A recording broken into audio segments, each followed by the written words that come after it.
Ike for president, Ike for president, Ike for president, Ike for president. You like Ike, I like Ike, everybody likes Ike for president. Hang out the banner, beat the drum, we'll take Ike to Washington. We don't want John or Dean or Harry, let's do that big job right.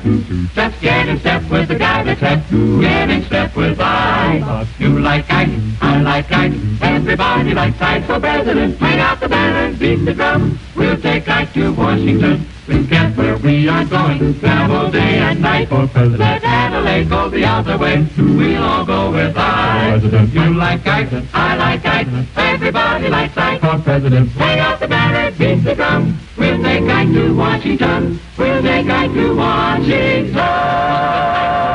Now is the time for all good Americans to come to the aid of their country.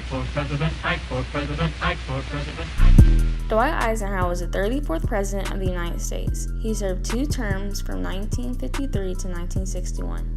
Eisenhower was born in Denison, Texas on October 14, 1890, but he was raised in Abilene, Kansas. In 1909, he graduated from Abilene High School, then joined his father and his uncle at the Bell Springs Creamery. In 1911, he went to the United States Military Academy in West Point, New York.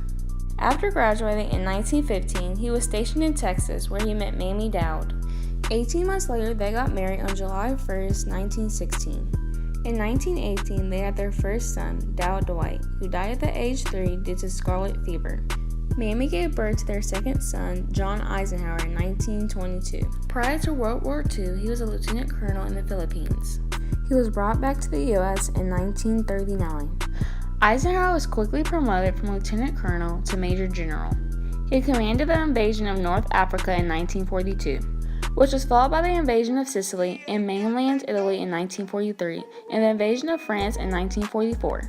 He was in charge of Operation Overlord, which resulted in the invasion of Normandy on June 6, 1944, the day we know as D-Day. After returning to the United States in 1945, he served as the Army's Chief of Staff before leaving the service in 1948 to become president of Columbia University.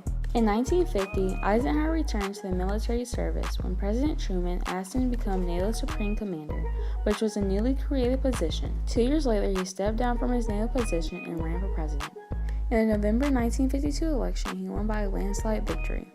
On January 20, 1953, Eisenhower's inauguration ceremony was held at the U.S. Capitol, Washington, D.C. He represented the Republican Party, but both parties wanted him to run for president. He continued many policies of the New Deal and FDR and Truman, even though he was Republican. In 1957, there was a Little Rock school crisis.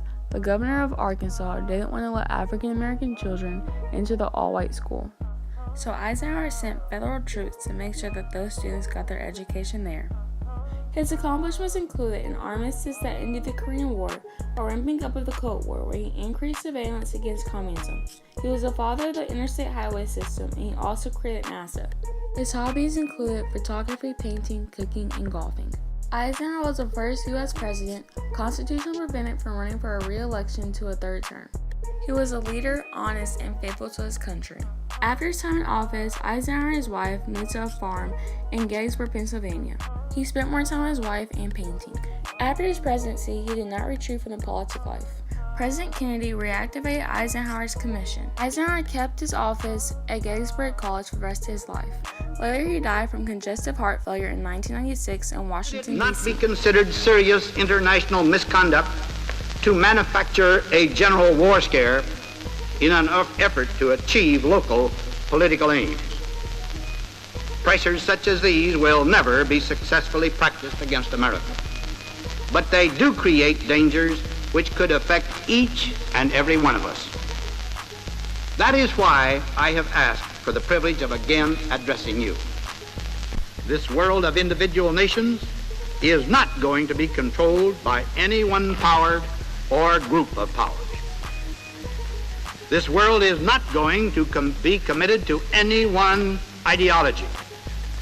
Please believe me when I say that the dream of world domination by one power or of world conformity is an impossible dream. We must then seek with new vigor, new initiative, the path to a peace based on the effective control of armaments, on economic advancement, and on the freedom of all peoples to be ruled by governments of their choice.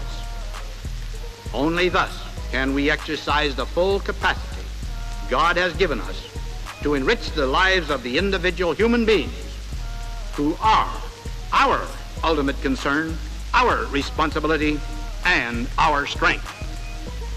In this memorable task, there lies enough work and enough reward to satisfy the energies and ambitions of all leaders everywhere.